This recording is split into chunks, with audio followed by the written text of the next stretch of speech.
First episode begins near Parnassus Beta. The Enterprise is at red alert. It's being attacked by Gorn fighters. The bridge crew looks to Captain Christopher Pike for orders. Nyota Uhura notes that Admiral April has ordered retreat, but Pike says they weren't given a timetable. Pike asks for ideas. Spock suggests diversionary tactics. Jenna Mitchell suggests venting the nacelles to make a cloud. Una suggests jamming Gorn communications, preventing coordination. Pike accepts this final idea.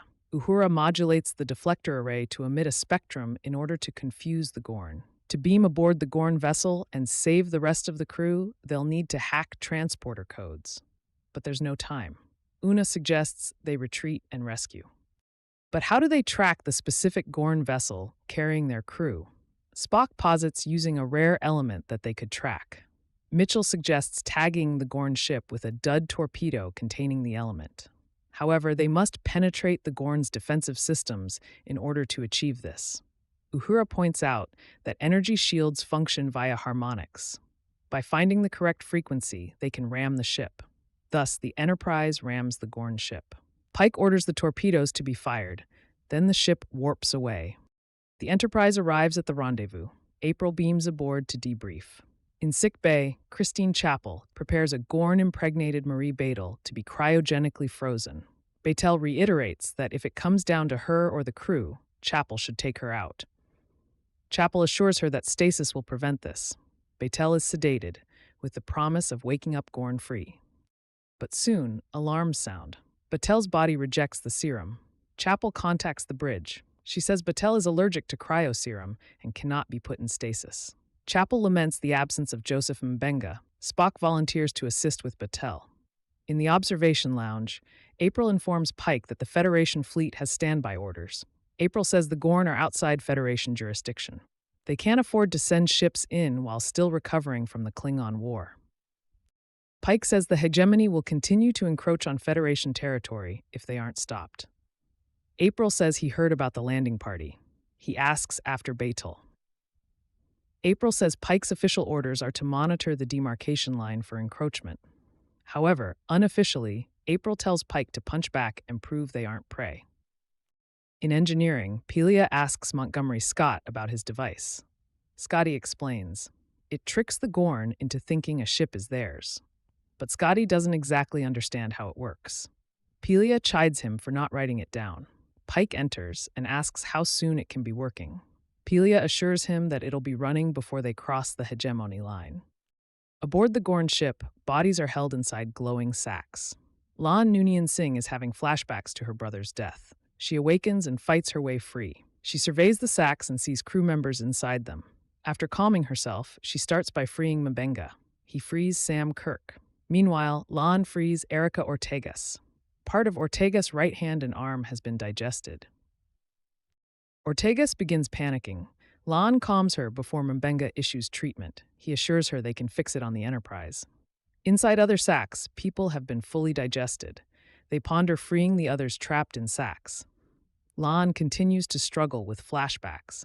However, Mbenga brings her back. Sam notes that there are evacuation piles below the sacks, whatever the ship can't process. From one of these, he pulls a weapon out. Lan says she wants to rescue all of the surviving colonists, even if they have to shoot their way out. Aboard the Enterprise, Scotty continues to work on the cloaking device. Pelia rushes towards him in a panic. Panicking as well, Scotty makes several adjustments to the device. It's working. Pike calls for an update. Scotty realizes Pelia was feigning panic. Scotty is bitter about Pelia's tactic, but Pelia says she knows Scotty and knew the strategy would prove successful. However, it's clear that Scotty is still struggling with the loss of the USS Stardiver. The Enterprise approaches the demarcation line. Pike orders them to activate Scotty's device. Realizing it's a modified EM pulse emitter, Uhura says it makes sense.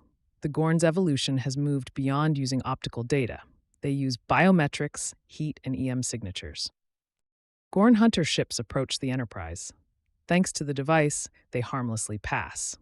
The ships return to an uncharted binary system with unique stellar activity. The radiation in the system will prevent the use of all but impulse power, and eventually will prove too much for the shields. Nevertheless, Pike orders them there. Spock and Chapel determine that Batel's body and the Gorn hatchlings are relying on each other, but all of their simulations result in 100% fatality. Spock suggests using an Orion street drug for treatment. Then he apologizes for how things went before Chapel left. She accepts his apology. Spock says the thought of losing her left him untethered. Chapel says things have gotten complicated, and she's not good at complicated. She says she's still going to spend 3 months studying under Corby. They can check in on her return. The simulation once again finds 100% fatality. Spock observes Batel's human DNA can't handle it. Chapel proposes using Una's Illyrian blood. Although against regulation, it could save Batel's life. Chapel begins the simulation. Meanwhile, the away team plans to escape with the Gorn transporter codes. This will require stealing a Gorn ship. Ortegas is sure she can fly it. But before they can begin, the sound of snarling Gorn reaches them. On the Enterprise, Una and Uhura have gone over all their Gorn intel. In the observation lounge, they share conclusions with Pike. They have determined there is a relationship between coronal mass ejections and the Gorn. Pike says they already know that it can set off a frenzy. But Gorn inactivity follows certain stellar activity as well. Hibernation is triggered by unique solar phenomena. The team has identified this phenomenon. They have also identified the stellar activity that precedes frenzies, and a long cycle of Gorn activity is about to begin. Mitchell informs them they'll soon be dropping out of warp. Uhura leaves. Una approaches Pike. She tells him she trusts Spock and Chapel with her blood, and because the mission is off the record, there's nothing to report. She urges Pike to be hopeful. Soon, the Enterprise arrives at the edge of the radiation zone. Mitchell refuses to leave her station until they get everyone back. Sensors locate the Gorn ship, but the ship is deep in the radiation zone. On the view screen, the ship seems poised to travel directly into one of the stars. It turns off the power and seemingly vanishes. Pike orders power to the shields. They're following the ship into the radiation zone. In medical, Batel is coding. Something has accelerated the Gorn's growth. Spock says a 14% chance of survival is better than certain death. The radiation complicates the pursuit. The gravity wells of the stars do most of the work because of the bending light, which prevents seeing what happens after they pass through. Pike wonders if this is the Gorn homeworld. Myriad Gorn ships appear. They head towards Starfleet. Uhura sends a warning but can't confirm receipt. Una suggests dropping a long-range comm buoy. They must stop the invasion. In medical, Batel's condition worsens. Engaging quarantine mode, Spock and Chapel prepare for surgery. They inject Batel with the experimental serum. On the bridge, Uhura informs Pike that the Gorn are jamming their signal. The Gorn will reach the Federation before their warning does. Pike considers shooting. Una says the ship can't hold up against an armada. Pike summons Pelia. He recalls Una and Uhura's conclusion about the cycle that would put the Gorn to sleep. They must create a stellar flare. Pelia and Scotty arrive on the bridge. The latter informs Pike that creating a flare is impossible. Pike says they'll become the flare themselves. Scotty analyzes this strategy. Pelia says it's possible. By modifying deflector shields, they can magnetize the hull and gather stellar material. It's terrible odds. But Pike says they'll turn it off before they blow up. In medical, Chapel prepares to make an incision, but Spock stops her. He suggests they're looking at it from the wrong perspective. He proposes they treat the Gorn instead of Batel, feeding them and causing reabsorption. Chapel agrees. Aboard the Gorn vessel, the away team heads towards the shuttles. La'an locates an interface. This leads to more flashbacks to her brother's death. M'Benga brings her back down. La'an gets the information that they need to save the colonists. They're interrupted by the approach of many Gorn soldiers. A firefight commences. La'an orders them to get to the ship. A Gorn lifts Ortegas, but La'an kills it. On the Enterprise, Una says shutting down the EM device will cause the Gorn to attack them. Pike says this is desirable. They begin pulling solar energy to the ship. Meanwhile, the away team continues to flee. They arrive at the ship they plan to steal. Ortegas is injured and in pain, but demands she be put in the pilot seat. Ortegas takes off. Other Gorn fighters pursue them. Ortegas's blood spills onto the ship's controls. Meanwhile, beta particles and gamma rays cover the Enterprise. The Gorn fighters are on an intercept course.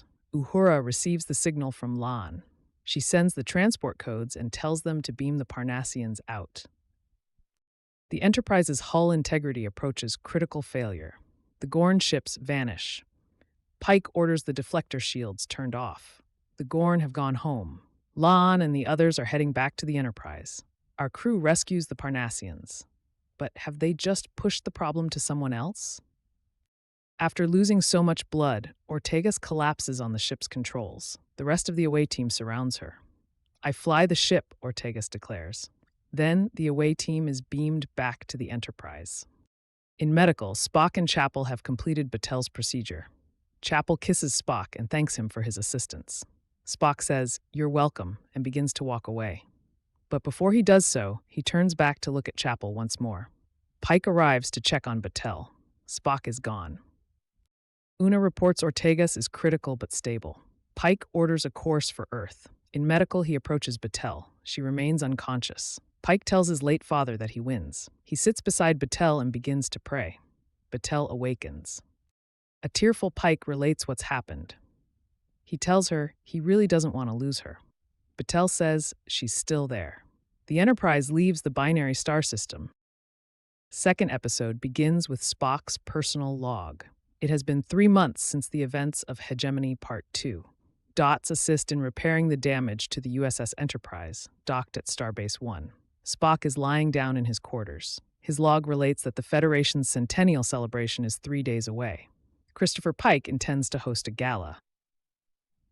Chapel is returning to the Enterprise after 3 months under the tutelage of Roger Corby.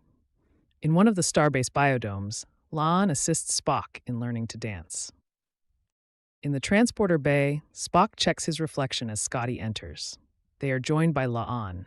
The security officer must greet all visitors, and Chapel has added a guest. Scotty notes a strange reading that momentarily appears and then disappears on sensors.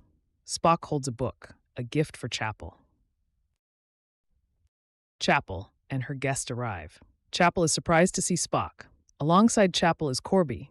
Corby identifies the book in Spock's hands. Spock says it is a gift for Chapel and hands it to her. Chapel says she is attending the centennial celebration with her. Corby is her date.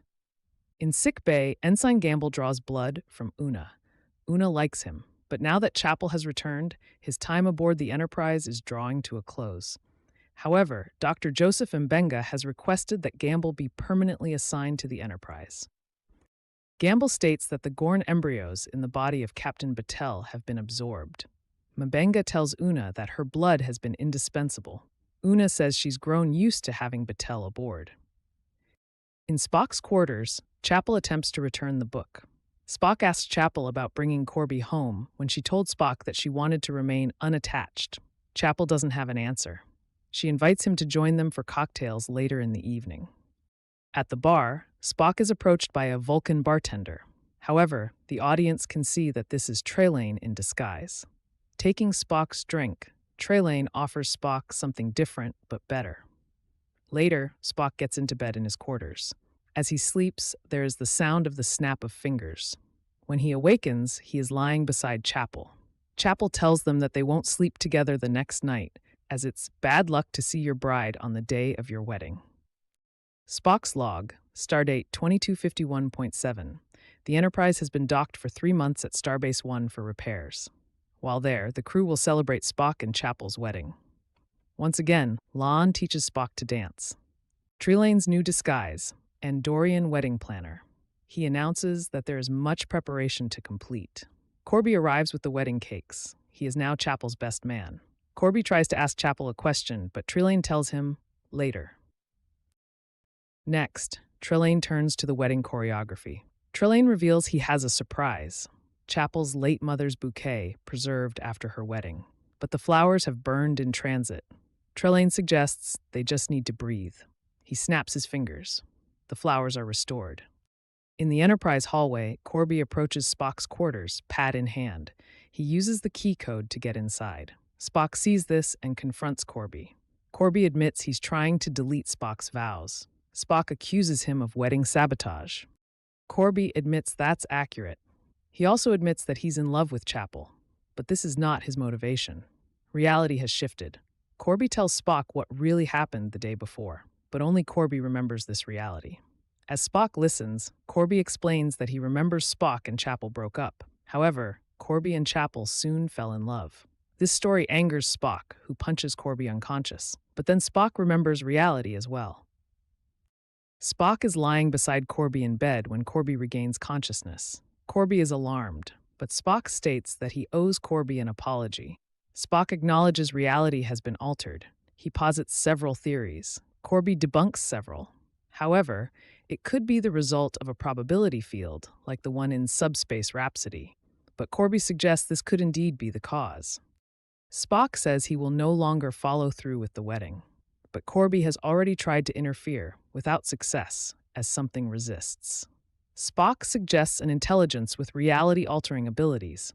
But why wasn't Corby affected? Corby posits it was due to his intellect.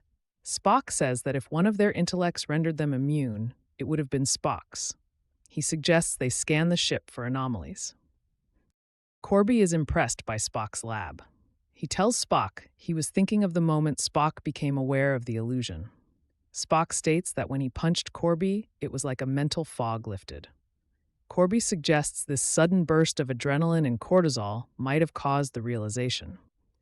Spock says it could also be that the illusion could not survive being so directly confronted with the truth. But either way, Spock says they must determine how to convey the information to Pike. Next, Spock and Corby head to Pike's quarters to tell him of the urgent situation. Pike simply welcomes Spock to his bachelor party. Sam pours more Saurian brandy for himself and Mbenga. The men demand that Spock give a speech. Spock states reality has been changed. He and Chapel are not in love. Chapel loves Corby. The others ignore this assertion. Corby and Spock conclude that being confronted by the truth is insufficient to break the spell. This leaves the emotional response. However, they have seen a range of emotions among the affected. Spock notes that rage is among the most powerful of emotions. Perhaps an equally powerful emotion would suffice. Spock suggests love. Corby asks Pike about the wedding guests. Pike answers all the crew, plus 107 guests. Corby asks the Enterprise computer, Alex Cap, how many are aboard the ship besides the crew and guests. The computer answers 1. This individual is in the galley. Corby and Spock arrive in the galley. Trelane greets them. Spock accuses Trelane. Trelane says he's the wedding planner and cites Spock's wish. Spock recalls the bartender who heard Spock wish things were different with Chapel. He surmises Trelane granted the wish. Trelane says, "You're welcome." Spock says they aren't going through with the wedding. Corby says Trelane must fix it. But Trelane says he can do anything he wants. He snaps his fingers, and the ship shakes and goes to red alert. Then he says he doesn't like his plans being ruined and snaps his fingers again. Soon, everyone is in formal attire, gathered at the wedding venue. Trelane has made Corby into maid of honor. If Corby doesn't go along, Trelane has promised to wish them into the cornfield, a reference to the Twilight Zone. Corby says Spock must go through it.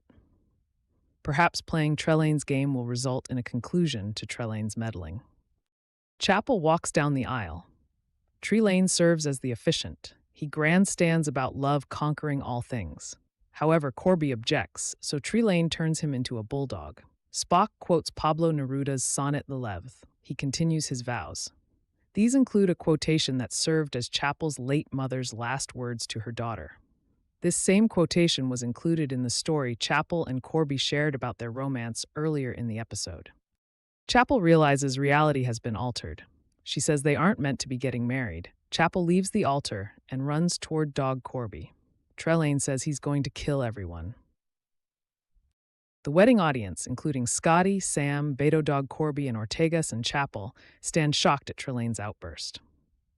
Trelane tells everyone in the audience they're going to die. But then an energy orb entity arrives. The entity is Trelane's father. Corby is returned to his true form. The entity threatens to show him the consequences for disobedience again. Trelane promises he'll be good. He is only 8,120 years old. The entity tells Trelane it's time to go. Before he leaves, Spock asks why Trelane did what he did. Trelane reveals that he spotted Corby on an excavation on the homeworld. He says he resented Corby for being attractive and intelligent. Spock says this makes perfect sense. Trelane's father demands that he free everyone else. With a snap of the finger, he does so. Then he becomes an energy ball entity and leaves with his father. Corby and Chapel reflect on the events of the episode.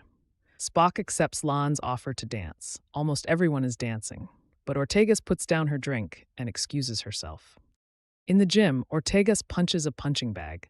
As she looks at her reflection, she sees a vision of a Gorn behind her. Third episode begins aboard the USS Enterprise. Christopher Pike records a captain's personal log, stardate 2249.1. With the ship on a scanning mission, Pike can enjoy the final days with Marie Battelle before she leaves for her new commission. But when Pike enters his quarters, he finds Battelle passed out. In sick bay, Dr. Joseph Mbenga explains they had every reason to assume Battelle's Gorn tissue was in remission. However, it has aggressively returned. Spock says hope is not lost. The rare Chimera blossom might offer a solution by removing invasive molecules. But as Christine Chapel explains, the flower can only be found on Kenfori. Located in a no-fly zone, Kenfori was the site of a Federation base studying crop longevity. However, Klingons invaded it early in the war. The Federation's claim fell in dispute. Both sides agreed to leave. Traveling there violates multiple treaties. Battelle doesn't want people to take risks on her account. Pike says he won't let her die. The mission will be off the books. Spock proposes a minimal away team, himself and Mbenga, but Pike insists he go in Spock's stead. On the bridge, Una is in command. La'an notes the treaty line boundary is along a giant dust belt. Erica hasn't flown into disputed Klingon territory in a while. Chin Riley reminds Ortegas that the Enterprise won't be entering the disputed territory. Once the shuttle is on the other side of the dust belt, personal comms will be down. Nyota Uhura establishes an encrypted channel between the Enterprise and the shuttle. Pike will check in hourly. The Enterprise jumps to warp and arrives at the dust cloud. Ortegas navigates between the debris. The shuttle departs the Enterprise with Pike and Mbenga aboard. Pike and Mbenga reminisce, but they're interrupted. Scanners detect a Klingon communications beacon. It broadcasts a warning telling people to turn away from the planet or die. On Kenfori's surface, Mbenga's scan reveals no life signs. Despite the fact that they're standing in a jungle, no flora or fauna is detected at all. They locate the research facility. Samples of the flower may be inside.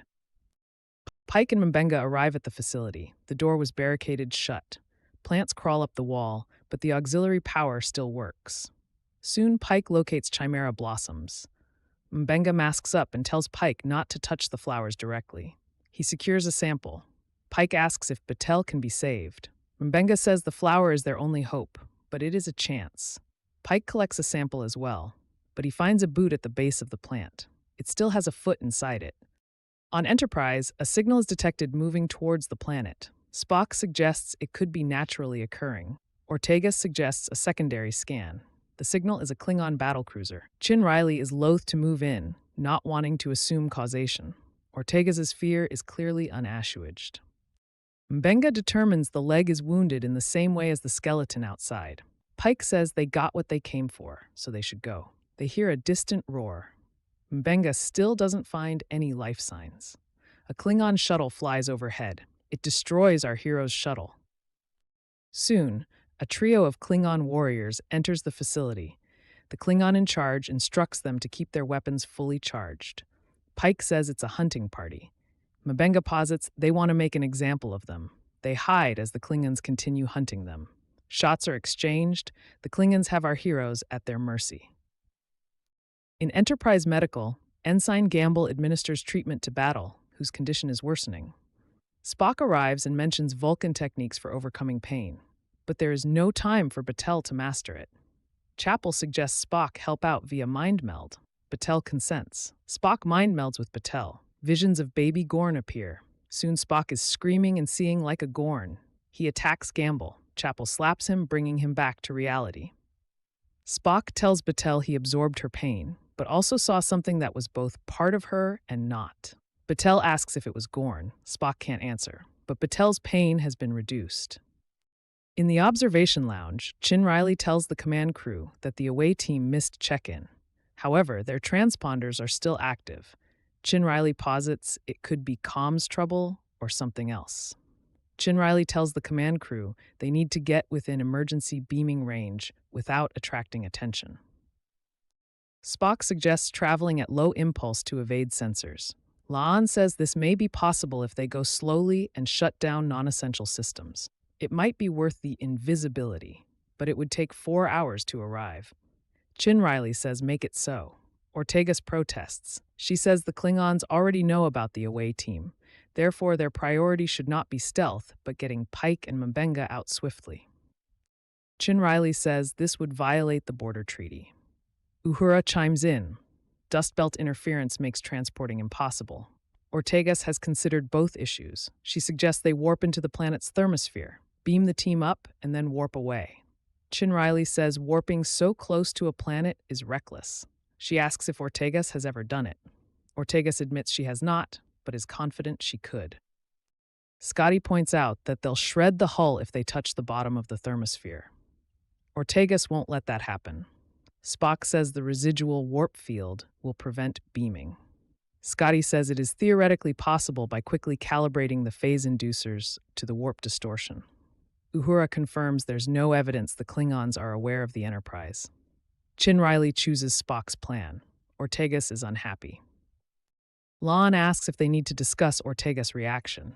Chin Riley says she was just doing her job.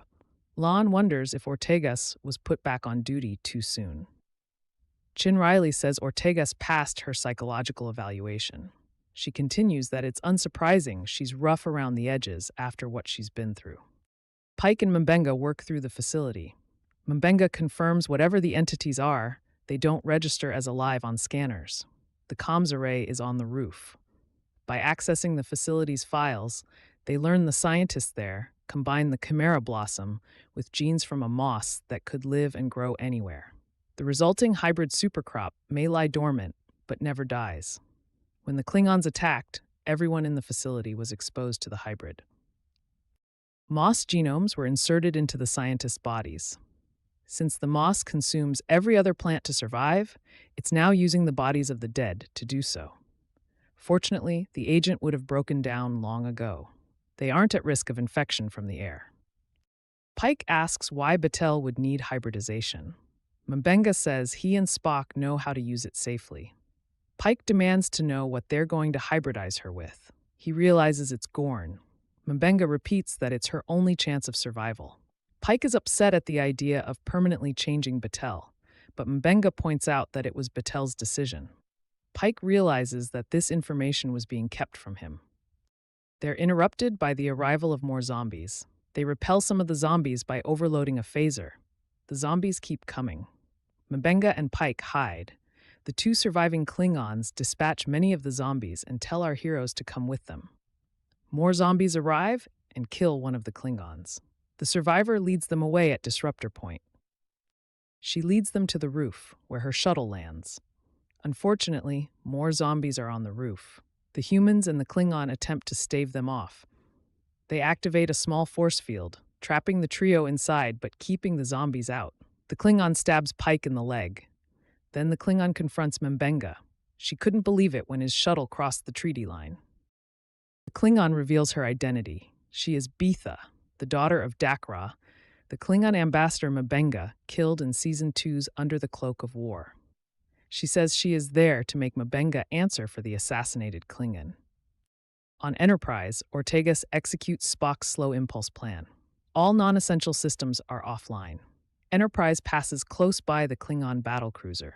Spock recommends slowing further, meaning it will take 6 hours to reach their destination. But the cruiser's sensors activate. It turns its array towards the Enterprise. Enterprise has been spotted. M'Benga patches up Pike's leg. Betha tells M'Benga to leave Pike be. M'Benga says her grievance is with him, but Betha says her grievance is with her father. She considers him a traitor. Dakra dishonored her family. She could only restore her name by assassinating him, but M'Benga got to him first. By killing her father's assassin, she can restore her honor. Pike says M'Benga killed Dakra in self-defense, Butha puts a blade to Pike's neck and asks if Mbenga assassinated Dakra or not. On Enterprise, the Klingons refuse to respond to hails. La'an says, although they haven't raised shields, the Enterprise should while they can. Chin Riley says that sends the wrong message. Ortegas has another outburst. She says they're past diplomacy. Chin Riley asks why she did this in the midst of executing orders. The cruiser raises shields. Chin Riley orders evasive maneuvers. On the rooftop, Mbenga admits he assassinated Dakra. He says he could have stopped him, but he took the opportunity to kill a mass murderer, and he would do it again. Mbenga says it may have been dishonorable, but there was justice. He lied to protect the monster that is still inside, in case he is eventually needed again. Beetha demands Mbenga pick up the blade and face her. Mbenga tells Pike to escape. Then he picks up the blade. The ritual combat involves tying fabric stained with Dakra's blood to their respective arms, keeping them in close combat. They begin the battle. Both score superficial hits. Mbenga loses his blade first, then Beetha does as well. Mbenga picks her blade up and demonstrates that he could slit her throat, but does not. Instead, he unwraps his arm from the fabric. Beetha protests. He cannot forfeit. Mbenga says it's too late. Mbenga helps Pike to his feet. Beetha says sparing her life damns her to a fate worse than death. The force field is about to go down, allowing the zombies inside. Meanwhile, Enterprise is at warp. They drop out of warp in the thermosphere. Scotty tells them to cut engines. Then he works on adjusting the transporter. On the rooftop, the force field is back up, but won't hold for long. The trio dispatches the zombies that made it inside when the force field briefly went down. Pike tells Beetha they can work together to get out alive. Instead, Beetha begins firing her disruptor to distract the zombies. Mbenga says that by sacrificing herself, she can still achieve an honorable death. Pike says no one will know, but Mbenga says the three of them will. Mbenga tells Beetha that Stova Kor will welcome her. The field drops and the zombies attack Beetha. She kills several. Mbenga and Pike head for the shuttle. Artificial gravity is giving way on the Enterprise. Scotty suggests a solution for the gravity, while preparing to beam up Pike and Mbenga. On the planet, the zombies devour Beetha as Pike and Mbenga beam away. Uhura reports comms are being scrambled. The cruiser is on an attack course with Enterprise, but they jump to warp before the Klingon torpedo hits home. Pike's supplemental log. They return from the mission with a single Chimera blossom. Batel's therapy can begin once Spock has finished his work. Pike wonders what effects this might have on Batel. Mbenga asks if Pike is going to turn him in. Pike understands why Mbenga kept certain things secret, but he wishes he knew some things sooner. Nevertheless, Pike won't report Mbenga. He says Mbenga isn't a monster, but a man and his friend. Ortegas is summoned to the lounge. Chin Riley accuses Ortegas of violating orders intentionally, forcing her hand by allowing them to be spotted by Klingons. Ortegas can't deny it. Chin Riley tells her that Pike and Mbenga were going to escape on a shuttle, so Ortegas endangered everyone on the ship for no reason. As a consequence, Ortegas will be off duty for 2 weeks. Ortegas apologizes. Batel is pouring wine in Pike's quarters when Pike enters.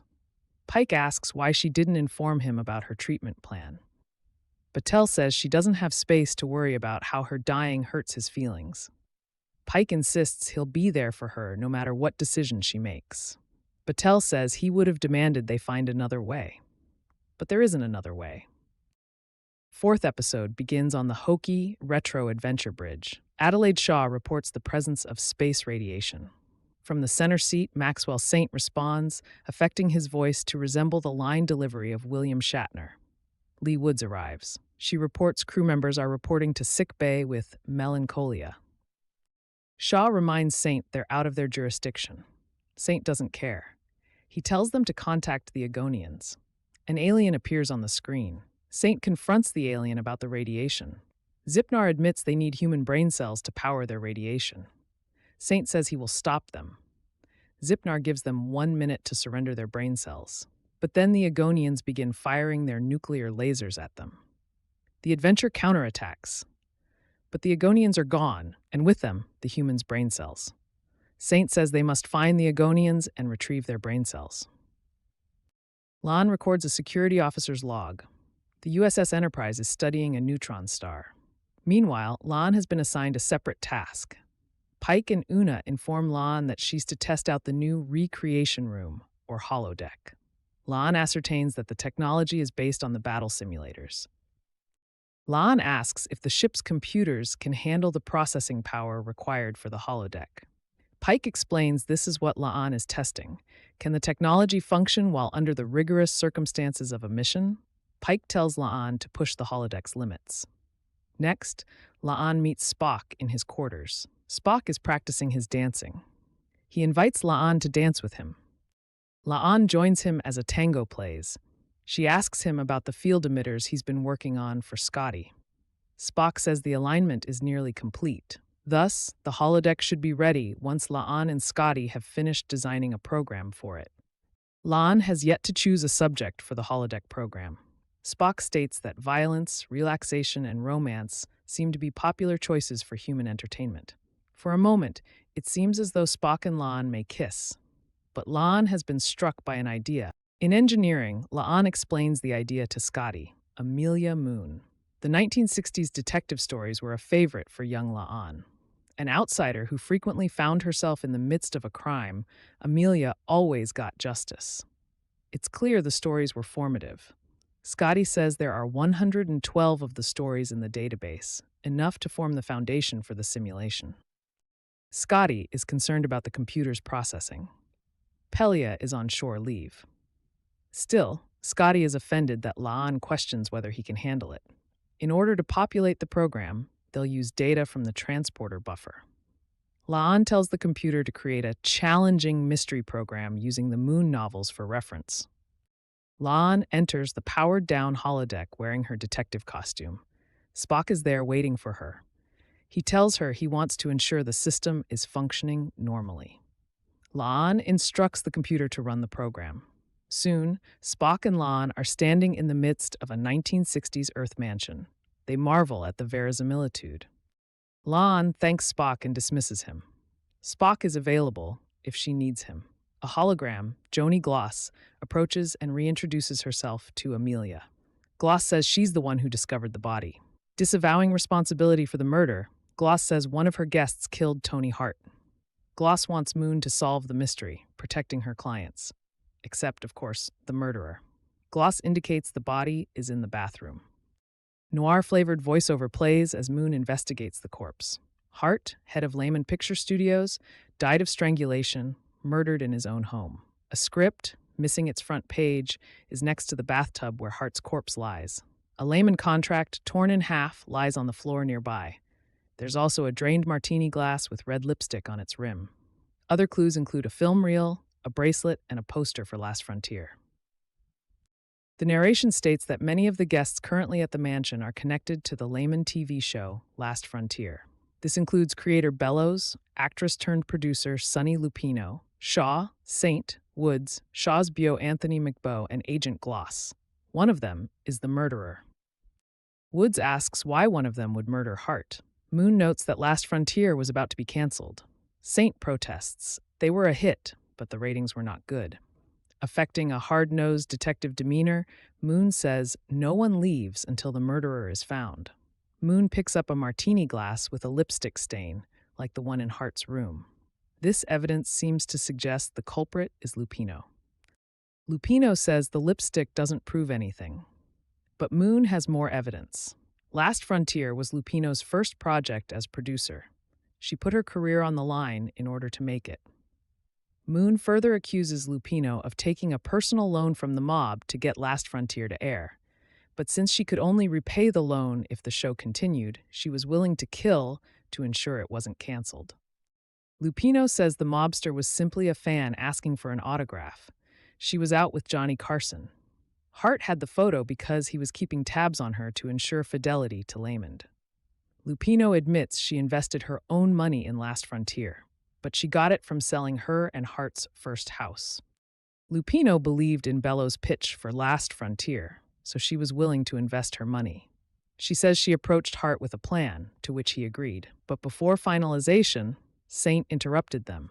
She says Moon should ask him what happened to Hart. Then she sips her drink. She begins choking. Then she collapses, dead. Her drink had been poisoned. From the holodeck, Lon contacts Scotty. He says the simulation is pulling more power than expected. Lon says the holodeck's foundation as a battle simulator has affected its programming. Treating her as an enemy opponent, it has determined her strategy and is attempting to adapt. Citing a moon story, she says she needs a partner. Soon, Spock re-enters the holodeck. He asks Lon why she doesn't end the mission if the holodeck has defeated her. Lon won't declare defeat. Spock has briefed himself on the mystery's details. Soon, she's introducing Detective Spock to the suspects. Spock says the Hollow Kirk seems agitated. Lon divulges that he's her top suspect. In engineering, a frantic Scotty answers Chin Riley's questions. He continues to insist he has everything under control and doesn't need backup. In the holodeck, Spock and Moon interrogate Saint about his row with Hart. Saint explains that he's having an affair with Hart's secretary, who was also having an affair with Hart. Further, Saint insinuates that Spock and Moon must know how that goes. Lon says it's not about them. Saint says drama is nothing to kill for, and he convinced Hart that the relationship with the secretary was over. This was accomplished via tabloid photos that imply Saint and Shaw shared a tryst. Shaw, who is now being interrogated, denies this. She knew the show was being canceled, but she is more frustrated that her relationships are all the public cares about. She wants to be recognized for her work. Next up for interrogation is McBow. He had no reason to kill Lupino. He admired her for her desire to make art. McBow wants people to unleash the artistic beast within. Thus, McBow has been hosting artistic salons, attended by Woods. Woods has been writing a Western screenplay. Moon and Spock confront Bellows in his room. He's packing his bags. Bellows admits he is disappointed the show has been canceled. He's unimpressed by Woods writing another Western. Bellows says Hart tore up his contract as a favor. Warner's has the rights to a book he hopes to adapt. He's been given a chance to direct. He thinks movies change hearts and minds, not television. He denies responsibility for the murder. Spock has created a conspiracy board. Moon notices the screenplay by Woods has no cover page. But as she considers what that might mean, she's nearly crushed by the chandelier, which falls from the ceiling. Moon wonders if Hart planned to credit someone besides her for the screenplay, so Woods killed him. But Spock notices that glass from the falling chandelier cut her face. The holodeck safety protocols are malfunctioning, and the computer won't end the program. Scotty arrives at the Enterprise bridge and asks Uhura to help him with a communication problem. He can't get hold of Lon inside the holodeck. There's no way to get her out or stop the program. Lon has to complete the program to escape. On the holodeck, Lon and Spock attempt to talk through their predicament. Lon surmises that the only way to survive may be to catch the murderer. They hear Bellows and Saint arguing. Saint's also arguing with Shaw and McBow. Moon tells everyone to shut up and asks where Woods is located. They find her in another room with a knife in her back, with Gloss standing nearby. Moon accuses Gloss of killing Woods, but Gloss says she was just looking for a light. While Gloss admits she had a lot of money running on the show, that's not her beef with Hart. Gloss was a true believer in Last Frontier. She explains that the show offered social commentary through the lens of science fiction, but the studio was more cautious, didn't want to make waves. Gloss thinks the idea was inspiring. She says the show, like all art, could help people discover new parts of themselves. Gloss is distracted by the fireplace igniting, but it turns out it's a fake fire. She storms off. Inside the fireplace is celluloid film. Moon believes it's the murder weapon. The killer made the same mistake Gloss did, thinking they could burn the film in the fireplace. On the bridge, the neutron star's collapse is imminent. Mitchell reports a powerful gamma blast incoming. Sensors begin overloading. None of the ship's systems are responding. Scotty explains that the holodeck is pulling too much power, and Scotty can't turn off the holodeck. Scotty says he can manually give them a small amount of power back at a time. They have about 30 seconds of acceleration. Ortegas says she likes a good challenge. Fortunately, she's able to guide the Enterprise out of harm's way. Inside the holodeck, Moon and Spock watch the film they found. It's the raw footage from the Last Frontier scene featured in the cold open. Bellows interrupts shooting over the protests of the director. Saint and Bellows begin arguing with each other. An assistant brings Bellows a phone. Bellows reacts to the voice on the phone, emotionally reacting to the news that he's been terminated. After he leaves the screen, Scotty runs up to the camera and directly addresses Lon. He tells her she must complete the program to escape. Bellows did have the motive and opportunity to kill Hart, but Moon is skeptical that Bellows could kill Woods or Lupino, especially since the latter also cared about the show. Bellows enters with a gun and says that's true, but implies Lupino was the one who fired him. He reveals that the show wasn't canceled. Bellows was just being replaced. Despite holding the gun, Bellows says he isn't the killer. Instead, he accuses Moon. He's also suspicious of Spock. Bellows accuses Spock of being his replacement, advancing on him with a gun. Moon tries to wrestle it away, but the gun fires and hits Spock. Bellows staggers away. Spock has been shot, but he's not severely injured. Lon hugs him, but Spock is impassive. Lon has a realization. She points the gun at Spock and says he's the killer. He killed all the characters and sabotaged the chandelier. Spock says he has no motive. Lon realizes that it isn't Spock, it's a hologram, and he has been since she entered the holodeck. The computer watched Lon with the real Spock earlier and knew she wouldn't suspect him. Spock tells her she has solved the mystery. Lon says end program, and the completed simulation powers down. The computer returns to normal function. Later, Scotty and La'an report to Pike and Chinriley in Pike's ready room. La'an says the holodeck holds promise, but it's not ready yet. Scotty suggests the holodeck needs a dedicated server room and power source. Pike allows this to be included in the report, but only as a very small footnote. La'an returns to Spock's quarters to continue their lesson. While La'an wanted a solo mystery, the holodeck made her think she needed Spock as a partner. La'an says she thinks the computer understood her prompt perfectly. The holodeck knew her better than she realized, giving her a killer she would never suspect. As they continue to dance, La'an reveals that Holo Spock was the killer. But La'an knows Spock too well to completely fall for the ersatz Spock. The pair is guarded, but they admit their feelings for each other. Spock kisses La'an. Over the end credits, outtakes from Last Frontier play. Fifth episode begins as Gamble records a junior medical officer's log. He's been stationed aboard the USS Enterprise for 6 months. As he observes Chapel and Corby talking with M'Benga, he reflects that his life is about to change. M'Benga approaches Gamble and they discuss Corby's research. This is related to how immortality and resurrection could relate to ancient technology. M'Benga orders Gamble to charge the biobed medical wands before Marie Batel arrives for treatment. Next, the briefing takes place in the observation lounge. The society on the planet has repeatedly declined to join the Federation, and thus will only allow a small landing party. Pike states this will include Chapel. Una asks if the science team has adjusted the deflector arrays. Spock confirms this and says he will monitor from the Enterprise to make adjustments as necessary. The away team, consisting of Chapel, Gamble, Beto, and Uhura, beam down to the planet. Corby and Injal are already waiting. There is indeed some kind of ancient technology at work. The away team begins setting up. Chapel contacts the bridge and informs them that the pylons are set. Enterprise activates deflector beams. As a result, an ancient temple is revealed.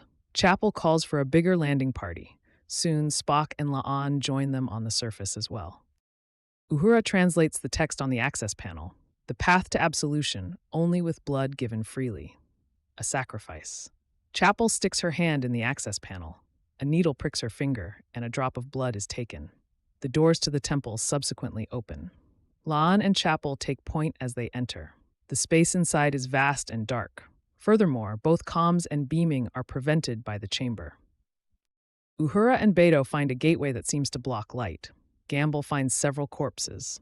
They seem to have died of starvation. Spock says they must exit and reassess the situation in light of this discovery. Corby protests. Spock cites protocol. Chapel cites the Macroon's interests. Spock asks Njal if they should proceed. Njal says his people have a deep desire to learn more about their history. Spock concedes. Gamble and Chapel open one of the corpse's packs. Chapel extracts a memory stone and shares it with Corby. Meanwhile, Gamble picks up an orb which begins to glow. He holds it up to his face. It seems to explode with energy. This energy melts Gamble's eyes. Gamble is beamed into sick bay. Mbenga administers a sedative. He places a visor over Gamble's sockets in order to bioengineer new eyes for him. La'an informs the bridge that the device activated when Gamble picked it up. Pike orders the team to return to Enterprise immediately. Inside the temple, the rest of the away team has discovered a registry of names. But Chapel says it's time for them to go. Corby says he and Jal will stay behind. Beto reveals he sent a camera through the doorway. Inside is a statue. This is recognized by Jal. He says it's evil. He subsequently attempts to flee, but before he can escape, lasers activate and cut him to bits. The door, which appears to be a portal, closes. The away team is trapped inside. In medical, Gamble regains consciousness. Mbenga explains that he was injured on the planet. Pike arrives and asks for a report. Mbenga and Pike discuss the situation. It could have been a biological agent. Something is preventing Gamble's eyes from regenerating. Mbenga admits he's fond of Gamble. Pike says they can't protect everyone, but if anyone can help Gamble, it's Mbenga. In the closed temple, the away team continues to investigate. The door remains locked. They surmise that their survival is linked to Chapel's biosignature. Corby suggests they venture deeper, since remaining still will lead to starvation. Uhura suggests they move to the chamber where Beto's camera was sent. Chapel approaches the door, which scans her. When she reaches across the threshold, the room on the other side illuminates. In medical, Mbenga struggles to identify the source of Gamble's injury. His eyes continue to fail to regenerate, but he shows a newfound familiarity with Mbenga. Mbenga says they need more tests. It seems like Gamble's brain is dead. Gamble begins to panic. Mbenga administers a sedative. He assures Gamble he'll figure the situation out. In the temple, La'an discovers Chinese writing on the statue. Chapel determines the statue has a life sign reading, but it's both alive and not. Chapel reports that the statue's particles are in constant flux, quantum instability on a molecular level. Meanwhile, Spock and Corby appear to be in the same room they just left. Spock examines the corpses, removing a visor from one of them. Corby translates the tablet that the corpses had been carrying. It includes the words parasite or hitchhiker, well, or pit, and the plural of the Macrounian word for evil. Spock uses the visor to examine the room and discovers that the structure at the center is glowing. It is filled with thousands of orbs like those that attacked Gamble. One of these rises. It appears to contain a demon. Spock recoils. Meanwhile, in medical, Gamble rises from his chair. He begins speaking to Mbenga about Rukia. But Mbenga never told Gamble about his daughter. Gamble asks if Mbenga believes the woman he spoke with at the end of the Elysian Kingdom was really his daughter or another entity wearing her skin. Mbenga realizes a foreign intelligence is speaking through Gamble, Vzda. Batel arrives in medical. She seems to recognize Vzda. They speak to each other in strange alien tongues. Then they begin to battle one another. Pike's arrival distracts Batel. This allows Vzda to escape medical. Mbenga sedates Batel, who does not seem like herself. Mbenga catches up with Vzda, who has taken one of the security officers hostage and seems to have killed another. Vzda tells Mbenga he just wants to be himself again and surrenders. Security asks Mbenga if they should bring Vzda to the brig or medical.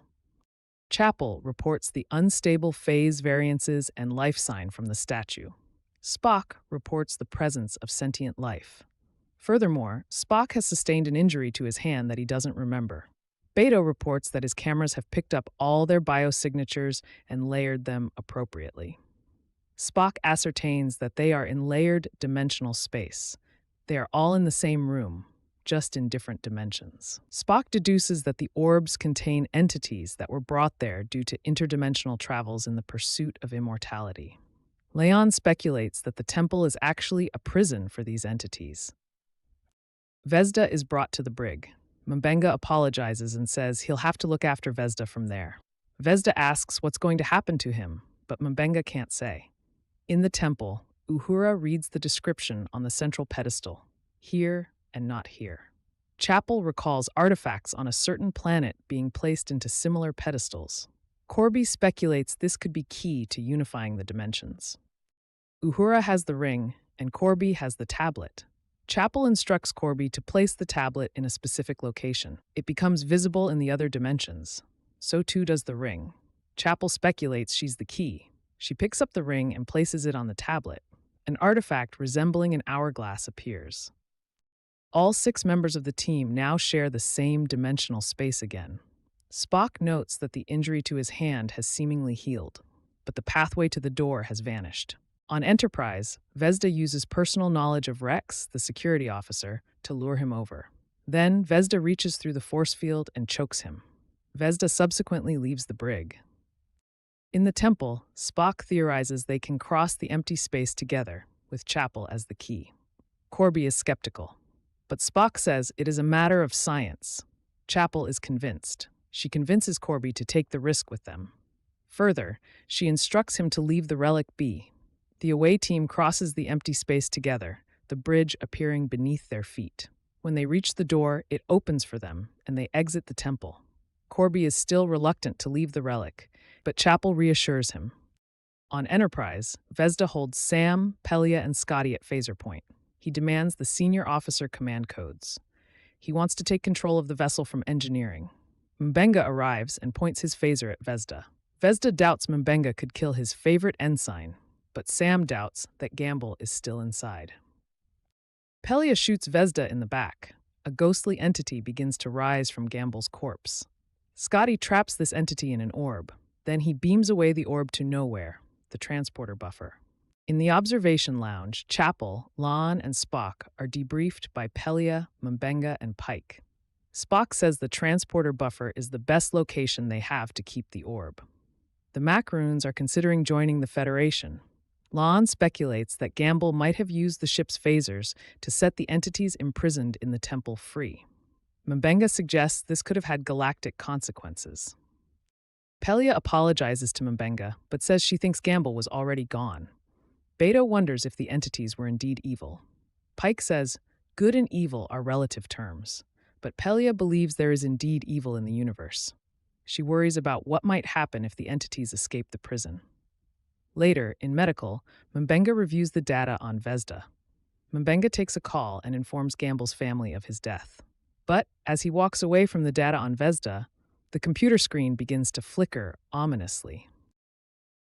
6th episode begins with James T. Kirk records a first officer's personal log for an unknown stardate. The USS Farragut is conducting a planetary survey of an uninhabited M-class planet. But Kirk is growing bored. He's questioning the orders of Captain Varel. She's by the book, which isn't Kirk's style. Kirk suggests a landing party, but Varel feels this would be an unwarranted risk. Kirk presses the matter, but he's interrupted by an unknown force impacting the planet's surface.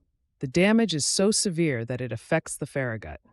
Soon, the bridge is badly damaged, with Varel critically injured and unconscious.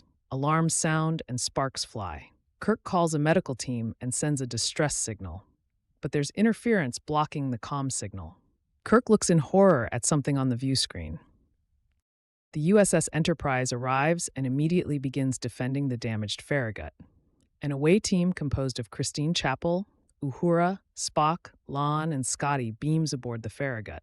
There are life signs aboard, but barely enough to crew the ship. The away team finds an injured Farragut crew member. He says whatever attacked the ship was huge. All comms are down. Spock tells them to go, but to head to the bridge once they have done what they need to do. Spock, Uhura, and Leon arrive on the bridge. Uhura says she may be able to set up line-of-sight communications. Soon, Christopher Pike appears on the view screen. Kirk doesn't know if the threat is still in the area. He recounts what happened to destroy the planet. The ship that caused it was several orders of magnitude bigger than any starship on record. Pike orders a full evacuation. They will prioritize the critically injured patients in medical. Spock restores some sensor function. He sends the data back to the Enterprise with Lon, who returns to the Enterprise. But then they lose contact with Enterprise. The enormous ship has returned. It fills the view screen, approaching Enterprise. Although Enterprise fires, the giant ship swallows Enterprise whole. But the ship passes Farragut by and jumps to warp, leaving Farragut behind. Farragut comms are no longer blocked. Rel had already been beamed to Enterprise. Kirk is now the captain.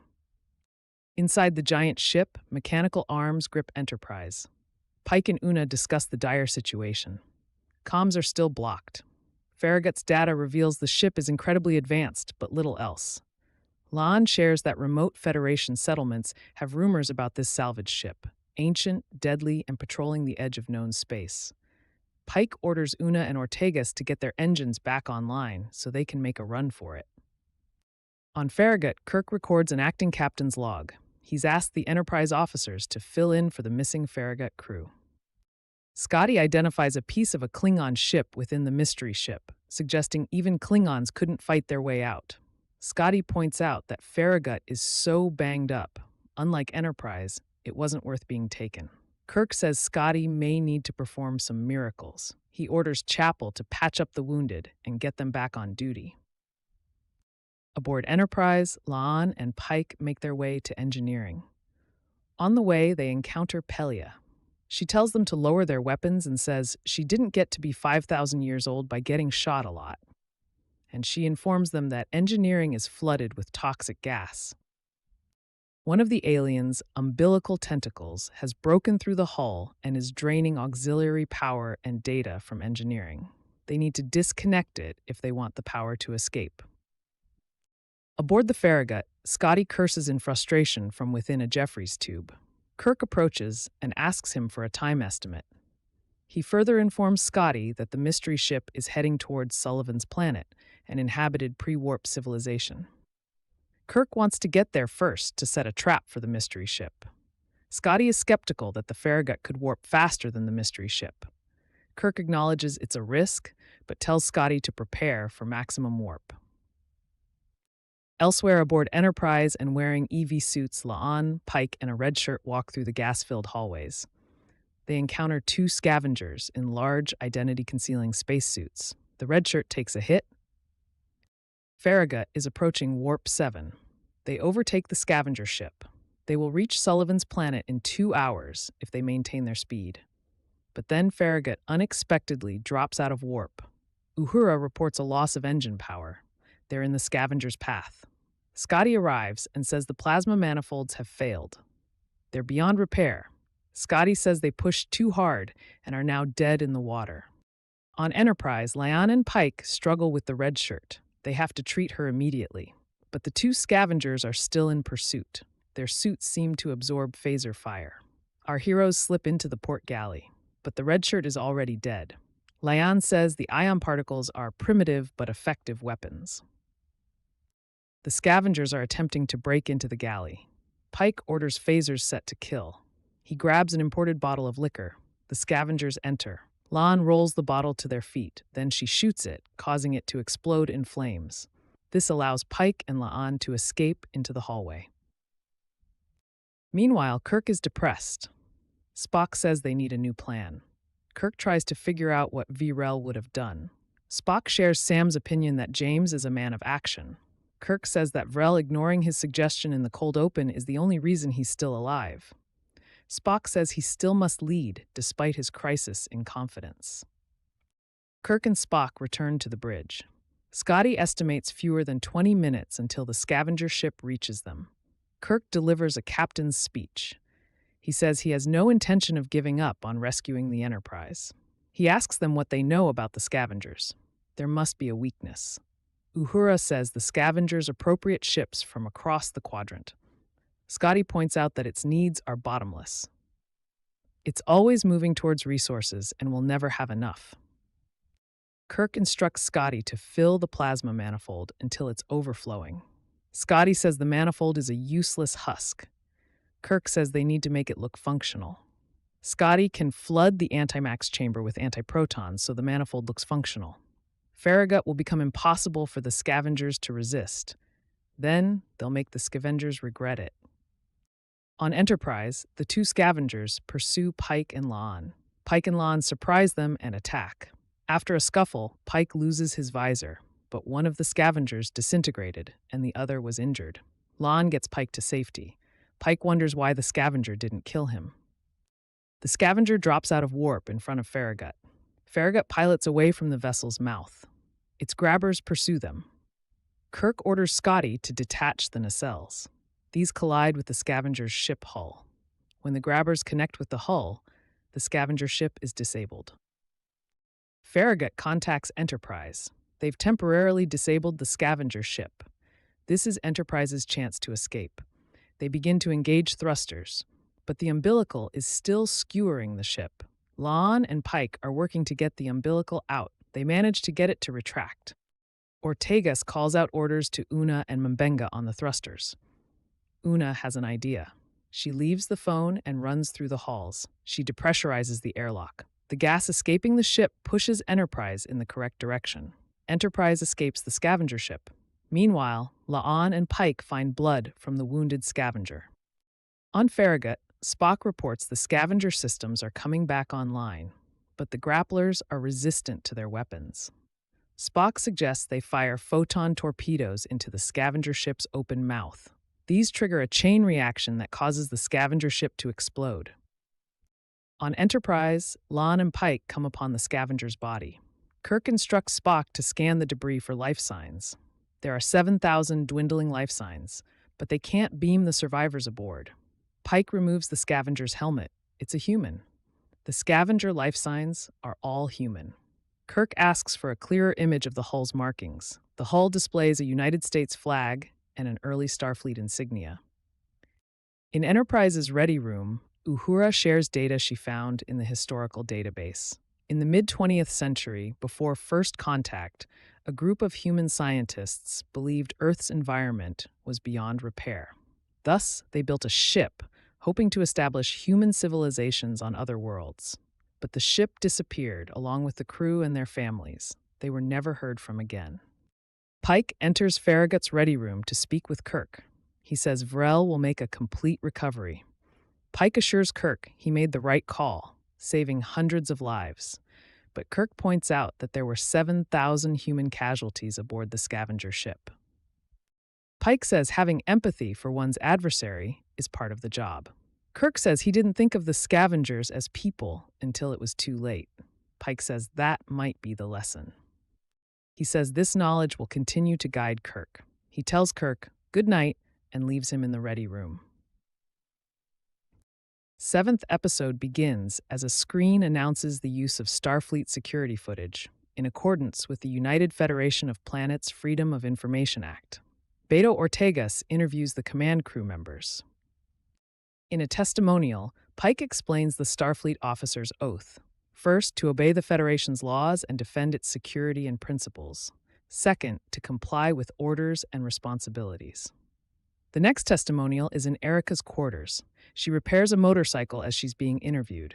She refuses to comment on what Starfleet means to her. The next testimonial is Spock in his quarters.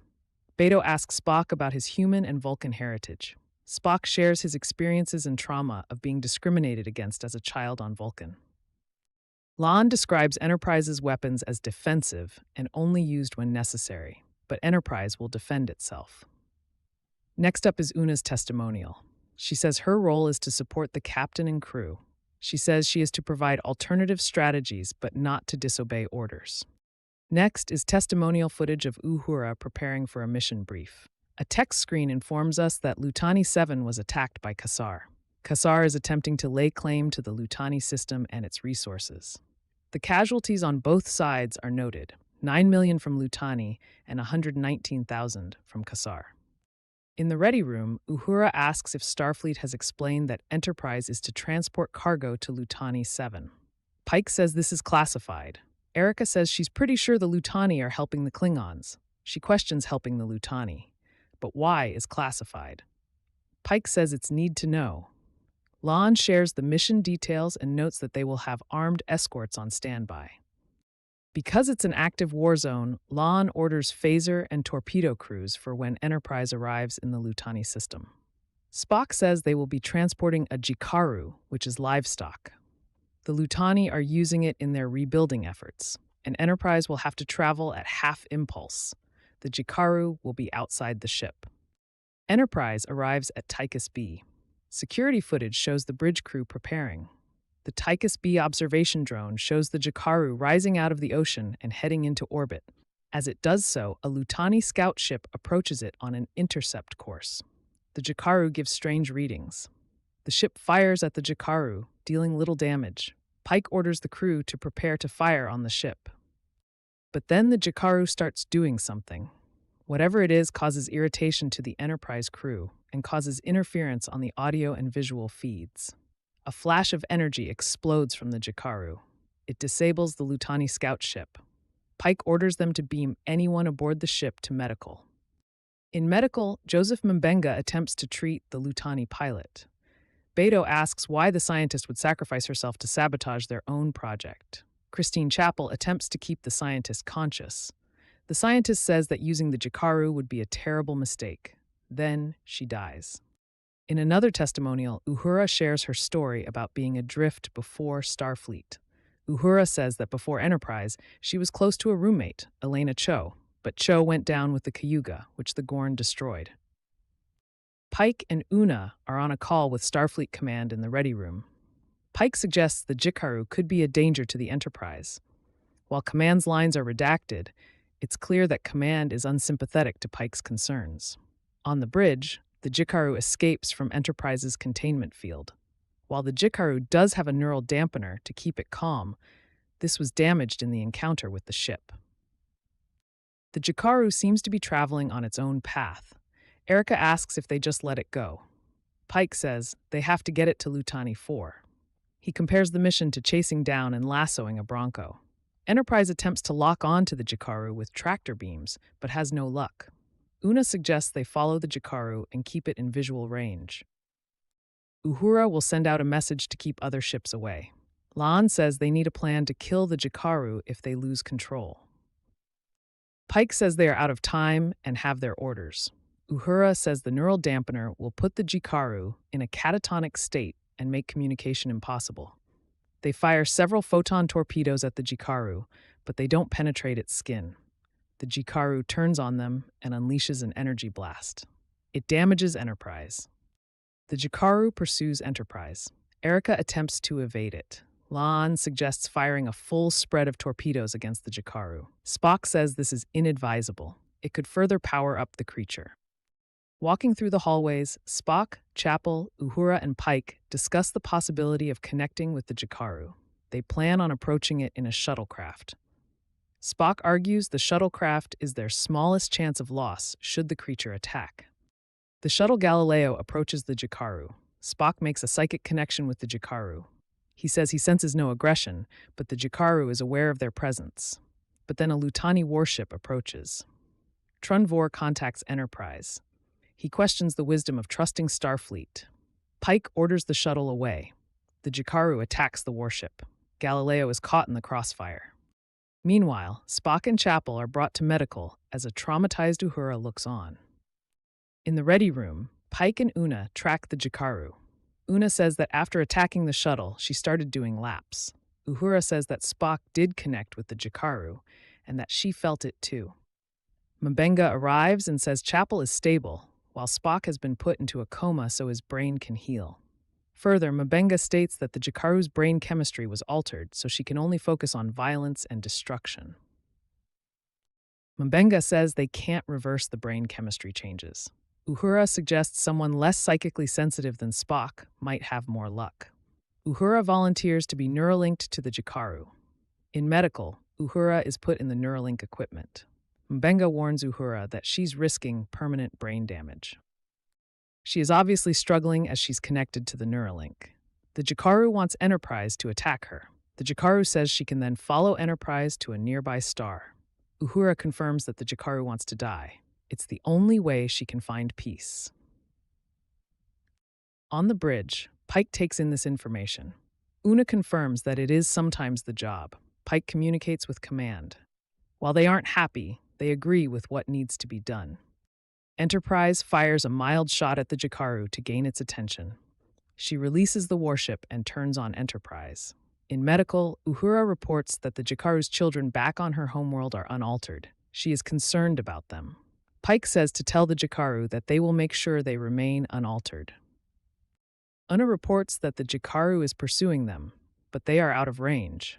The Lutani warship is damaged but still functional. Vor contacts Enterprise and asks what they're doing. Pike says they're respecting the Jikaru's final wish. He adds that Starfleet will shut down the Metamorphosis program, and Tychus B will be classified as a sanctuary for the animals. Vor protests that countless Lutani will die. Pike says the Federation will provide assistance to the Lutani in other ways. Vor says the Lutani have other warships in the area. Pike says that to threaten one ship is to threaten everyone. Vor does not want them as enemies. The Jikaru arrives at the star. On the bridge, Enterprise's command crew watches as she flies into the star's flames. With a final burst of energy, she dies. In a testimonial, Erica says joining Starfleet was a matter of control for her. But almost dying was out of her control. She has difficulty facing this. Beto records her rehearsal. She delivers the statement to the camera. Erica says that Enterprise's crew is her family, just as much as Beto is. Una cites a quote saying space is dark and cold and full of death. She says it's their job to bring warmth and life. Uhura says that Starfleet helped her find herself again. La'an says she had be dead or consumed by her own anger without Starfleet. Spock says Starfleet has allowed him to explore his human half. He would have been shunned or banished for this exploration on Vulcan. In Pike's quarters, Beto listens as Pike plays guitar. Soon, Pike's quarters are filled with the command crew, who have gathered for dinner. In a testimonial, Uhura says the people make Starfleet what it is, not the other way around. 8th episode begins with Una Chin Riley recording a first officer's log. Enterprise heads for Pimenti 3 for shore leave. But while everyone else is on vacation, Una plans to stay aboard the ship and get some work done. In the galley, La'an questions the decision.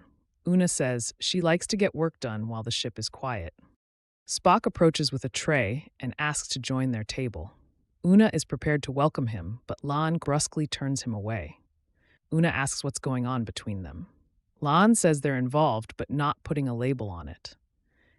In Enterprise's gym, Marie Battelle practices punching with Christopher Pike. Battelle's punches are unusually strong. Battelle says that despite this, Mbenga has declared her medically stable. They're interrupted by a communique from Uhura. She informs Pike they've received an urgent message from the Vulcans. In the ready room, Spock explains that Vulcan High Command has contacted them about a mission on the planet Tezar. Tezar is a pre-warp civilization without knowledge of or membership in the Federation. Therefore, Starfleet is not able to assist on the planet. However, the planet does have relations with the Vulcans. Spock explains that the Vulcans made first contact with Tezar pre-Prime Directive. Several hundred years earlier, Vulcan prevented Tezar from suffering from planetary collapse. To do this, they gave Tezar a nuclear reactor for power, but the energy system now needs to be fixed to prevent a meltdown. Furthermore, the Vulcans are too far away from the planet to assist them before the meltdown occurs. But to avoid breaking the Prime Directive, Enterprise's crew must pose as Vulcans. Further complications arise from the fact that the pre-warp Tezar society does have impressive scanning capabilities. A superficial disguise will not do. So the crew must become Vulcan. In medical, Christine Chapel has jerry-rigged the serum that turned human Spock back into a Vulcan. Chapel injects Pike, Uhura, La'an, Pelia, and herself. After a painful transformation, 4 out of 5 are now Vulcan. Pelia is disappointed it doesn't work on Lanthanites. Spock says he can go on the mission in Pelia's place, since he is Vulcan. But the 4 now Vulcan crew members have to point out that Spock is only half Vulcan. Dressed in Vulcan uniforms, the 5 crew members leave for the mission.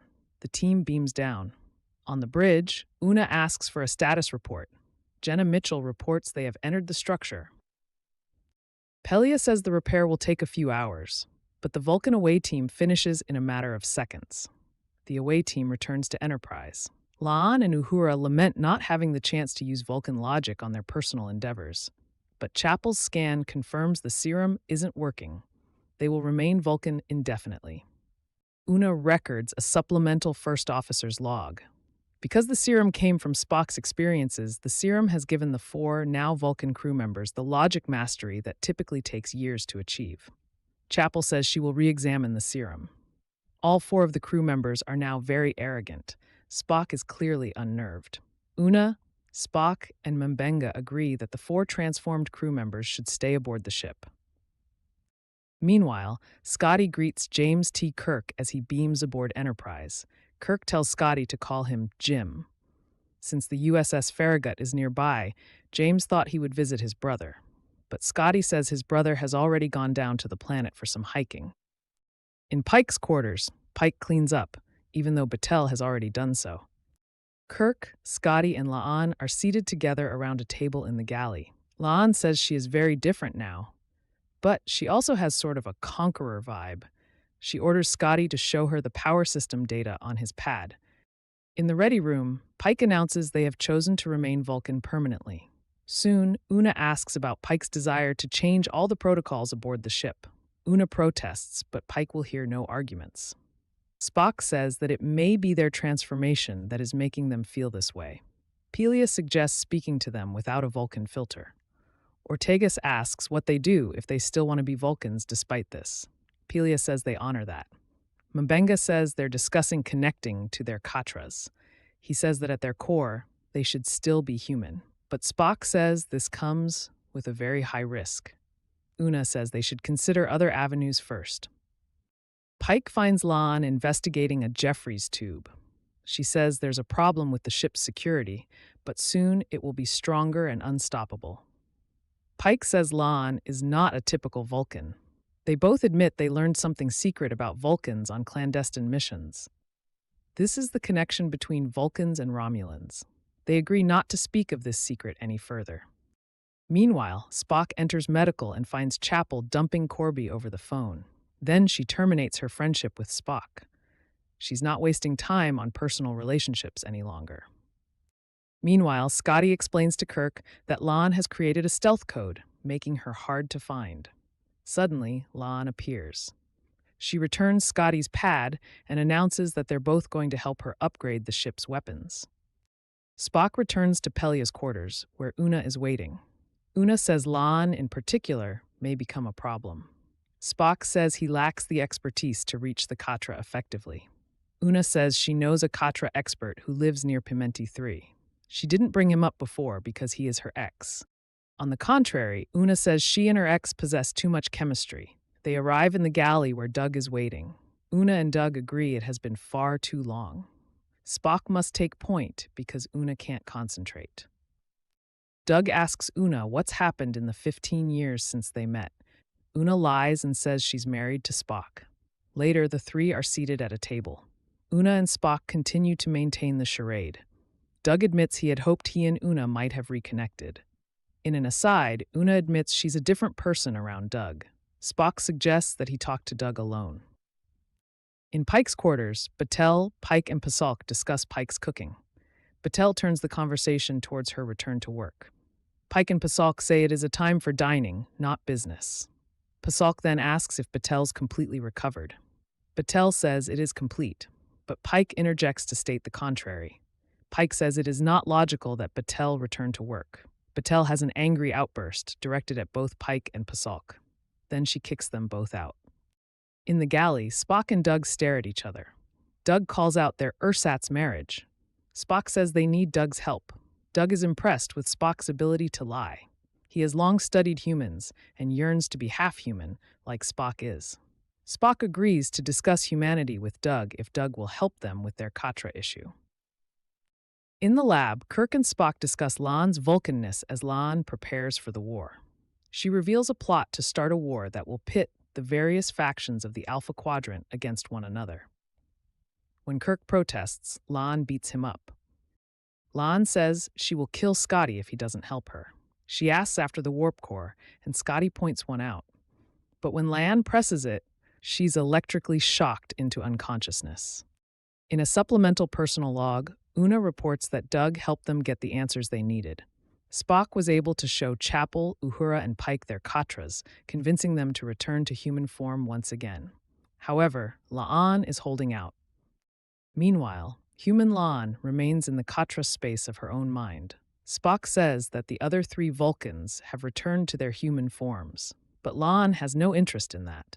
Then, La'an lashes out at Spock. Spock says it's a unique situation and he is uniquely suited to help. La'an says she doesn't need help. She and Spock begin to fight one another. It's a theatrical and choreographed battle that blurs the line with dance. Spock says he believes she's shielding her true feelings, resulting in aggression. Finally, the fight fully becomes dancing. La'an agrees to return to her human form. Then she and Spock embrace. Meanwhile, Pike and Batel quietly clean up after the dinner. Pasok contacts Batel. He says that her performance that day was convincing. He wants Batel to replace him as the head of the Starfleet Judicial Department when he retires at the end of the year. Batel's honesty at the dinner convinced him. The promotion is hers if she wants it. Pike asks if she slightly forgives him. Spock and Corby arrive at Chapel's quarters. Chapel pours them all plomeek soup. She apologizes for her actions as a Vulcan and says she's learned to appreciate Spock's Vulcan bluntness. Spock tells her that the soup is unsatisfactory. Chapel tries the soup and then apologizes again. In the galley, La'an apologizes to Una for her actions. Una says La'an has to explain what's wrong with her and Spock. La'an reveals that she found Spock was keeping a change of socks in her quarters. Una says that she once stole a shuttle to rendezvous with a lover. This was Doug. Then Doug arrives in the galley with roses, and Una fixes her lipstick. She excuses herself and approaches Doug. In an after-credits scene, Spock and Doug discuss human birthday parties, finger-pulling jokes, linguistic contractions, human reading speeds, high and low fives, the amount of sleep humans require, human diets, and horror movies. Ninth episode begins with Erica Ortegas recording a personal log. The USS Enterprise is investigating a mysterious corner of space. Ortegas puts on an EV suit. Enterprise has located an area characterized by inexplicable gravity waves. Even Spock can't figure out what's going on. Nyota Uhura reports that probes are ineffective. Hence, they will need a shuttle with an expert pilot to make sense of the area. But only Ortegas can board the shuttle, tasked with dropping an observational buoy. Soon, Ortegas is aboard the shuttle Archimedes, exiting Enterprise's shuttle bay.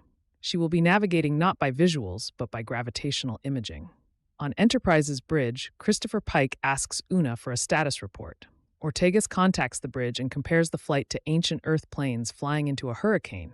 Acknowledging she's enjoying herself, Pike instructs Ortegas to return home, but Archimedes shakes. A wormhole appears from nowhere. Una says sensors must have somehow missed it, but it's right atop Ortegas' position.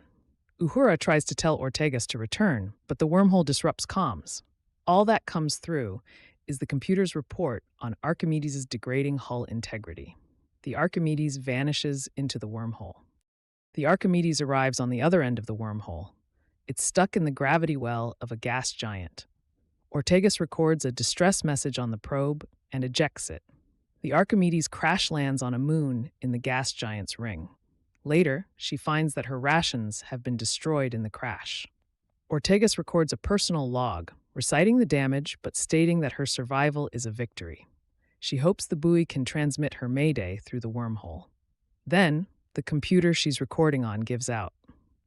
Ortegas needs water, food, and shelter. She begins using parts from the ruined shuttle to build a water condenser. After a long wait, the condenser produces a small amount of water. Now for the next survival problem, food. She's got a knife, fire cube, and flare. The air outside is breathable-ish. The moon's a barren landscape filled with rocks. On the moon, Ortegas talks to herself as she searches for signs of food. But it isn't looking promising. And then, non-specific seismic activity shakes the surface. Ortegas does some quick calculations based on sensor readings. The ring isn't symmetrical, and as it rotates, the moon will pass close by the gas giant. This will dip the moon into the gas giant's toxic soup atmosphere. Ortegas needs to find food and get back to the shuttle within a few hours. On Enterprise, Spock informs Pike that they still haven't found anything. Una reports that the constellation is asking for an update.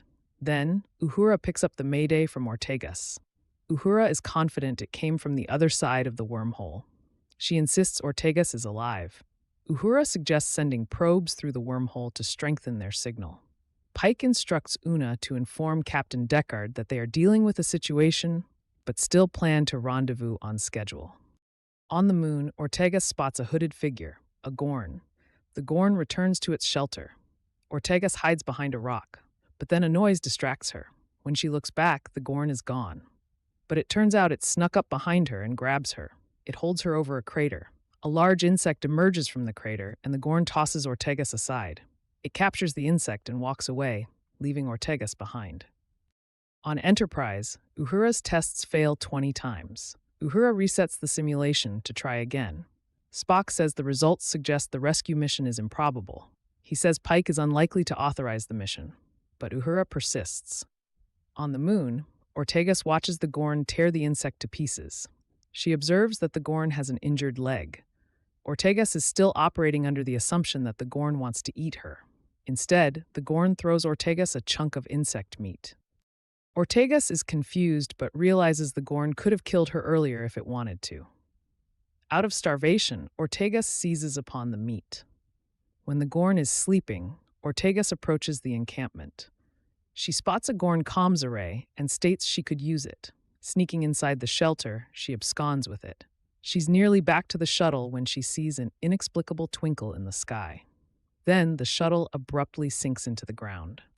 As she traverses the surface, she again encounters the giant insects.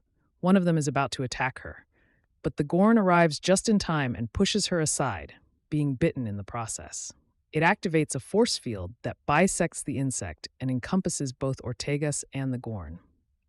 On Enterprise, Pike arrives in the lab. Spock informs him that Uhura has an unconventional plan.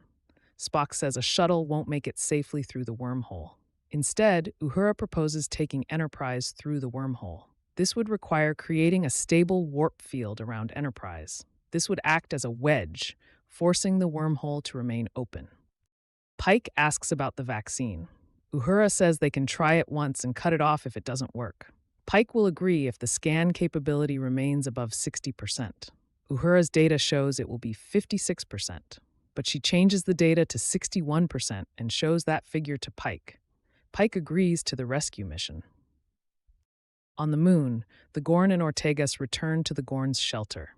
She realizes the comms array power source is powering a force field for the encampment. Ortegas offers to wrap up the Gorn's leg in exchange for sleeping there. The Gorn wants Ortegas to use a crystal-based paste on the wound. As Ortegas treats the wound, she wonders what she's doing. Then, Ortegas spots the Gorn's helmet. Using crude sign language, the pair begins to communicate. They're both pilots. Later, Ortegas modifies her tricorder so it will serve as a rudimentary translator. It will only give yes or no responses. Ortegas realizes the Gorn can understand her because it wants to understand its enemy. The Gorn doesn't like it on the planet either, and she's female. Soon, Ortegas is teaching the Gorn to play two-dimensional chess. Later, the Gorn teaches Ortegas to play a Gorn board game. The pieces are carved from bones. When Ortegas wins, the Gorn instructs her to eat the final captured piece. Ortegas mimes doing so, but secrets the piece away instead. Later, Ortegas is working on getting the comms array into an SOS beacon. Ortegas says her people will be searching for her. She is successful, and the device begins charging. But the Gorn isn't enthusiastic. Ortegas notes the wormhole continues to shrink. She wonders why sensors didn't detect the wormhole, why the tricorder didn't pick up the Gorn's shelter, and what the flashes of light in the sky are. Ortegas says it feels like someone's watching them.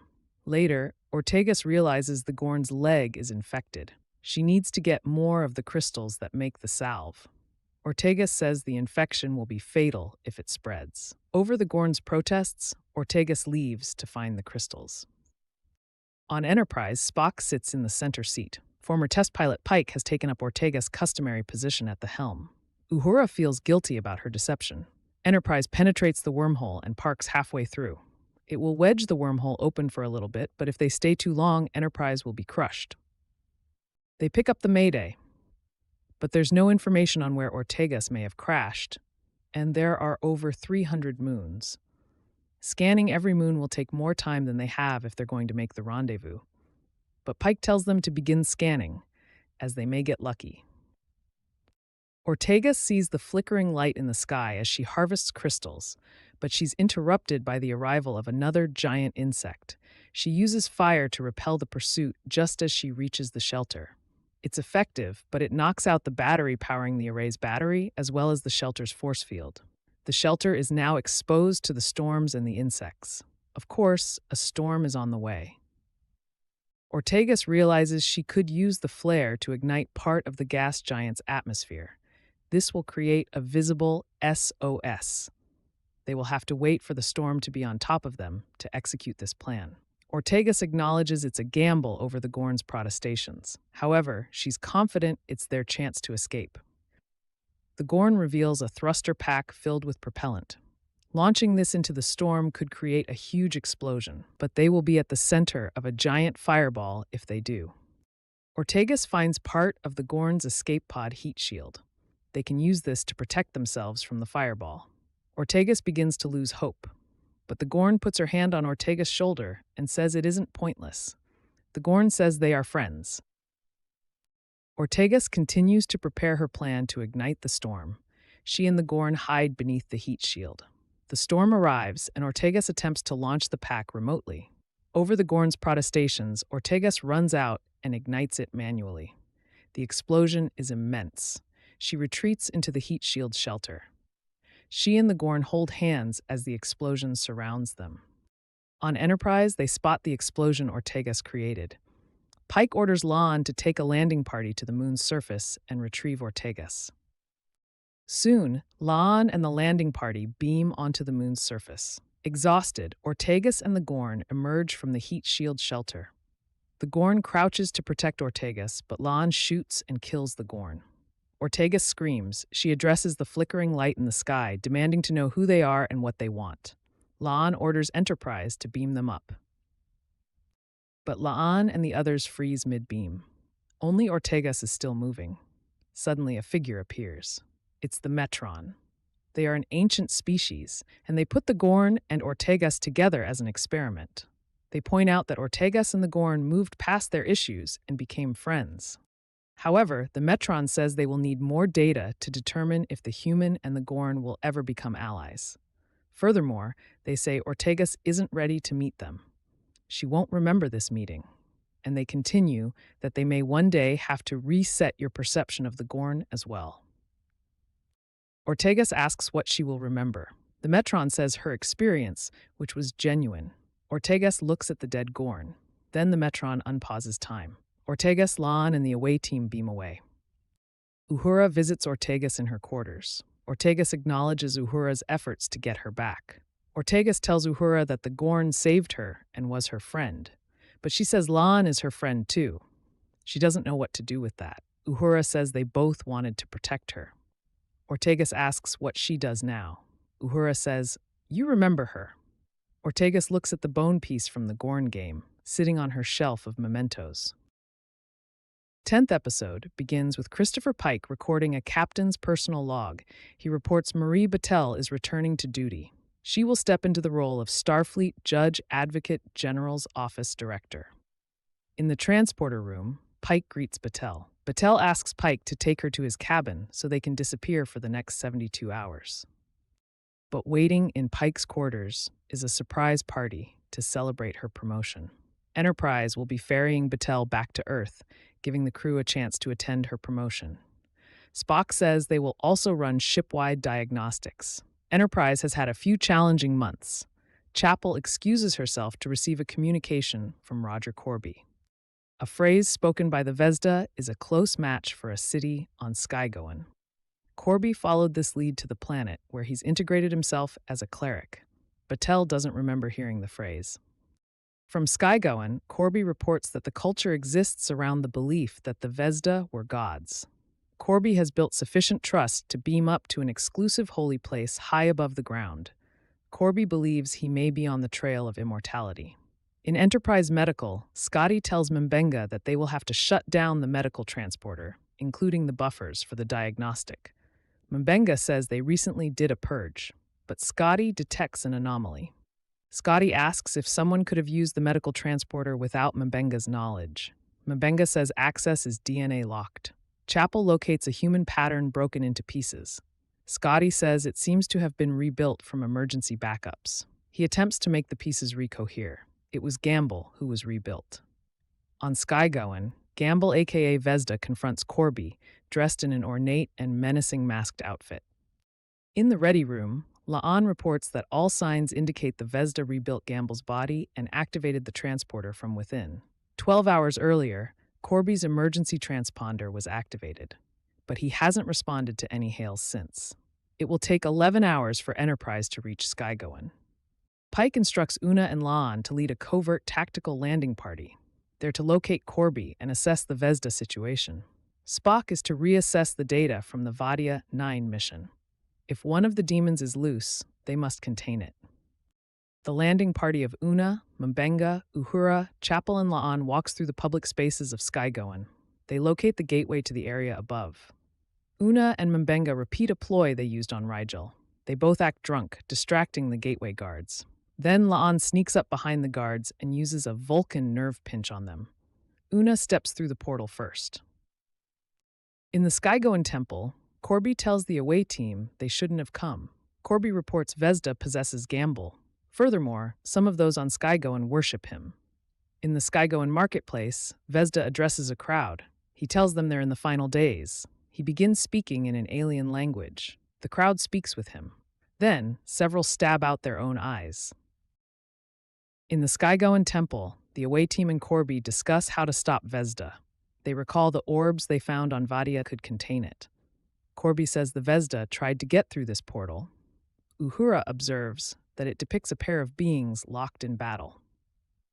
Corby says the idea of good and evil is a widely held belief across civilizations. Uhura says one of the verses is in Swahili, her and Mbenga's first language. Mbenga reads the text and says it refers to one of his childhood experiences, the first time he took a life. Una asks how his life story could be written here, light years away from where Mbenga was born. He says he delivered Gamble to the creature that took his body. He says he might be destined to be there. The portal scans Mbenga's face and opens. Mbenga says he can go alone and find one of the orbs, but Vzda is hidden nearby. He steps between Mbenga and the others and blasts energy out of his hands, knocking the others away. Then, Vzda throws himself at Mbenga, causing both of them to fall into the portal. Inside the portal, Vzda tells Mbenga the portal is about duality. Two must pass through for it to work. Vzda confirms he can access Gamble's memories. He also confirms he plans to release the demon spirits on Skygoan so they can possess people there. Vzda blasts the crystalline structure over the well containing the orbs. On Enterprise, Batel experiences physical pain. Light appears on her skull and palms. Her eyes glow with light. La'an and Una inform Pike that there was no way for them to follow Mbenga through the portal. Una postulates that Vzda had to go through with Mbenga, which is why the remaining away team members are alive. Chapel contacts Pike and tells him to get to sick bay. There, they wonder why Batel's eyes have changed. Chapel says she previously saw this on an altar pictograph. Then, Batel's eyes fade back to normal. Chapel makes a connection between the bioscan of the crystalline beholder structure above the well on Vadia 9 and Batel. Both bioscans match. Chapel says, according to the data, Batel is the statue and the statue is her. On Vadia 9, Mbenga asks if Vzda would be trapped if Mbenga were to die. Mbenga pulls out a knife and Vzda lunges toward him. The scanners from the door activate. Mbenga and Vzda are closed in separate rooms. On Enterprise, Pike says it doesn't make sense, but Batel says maybe it makes all the sense in the world. She cites the Gorn, the Chimera blossom, and Una's Illyrian blood. They saved Batel, but they also changed her. She postulates that the Vzda are evil itself.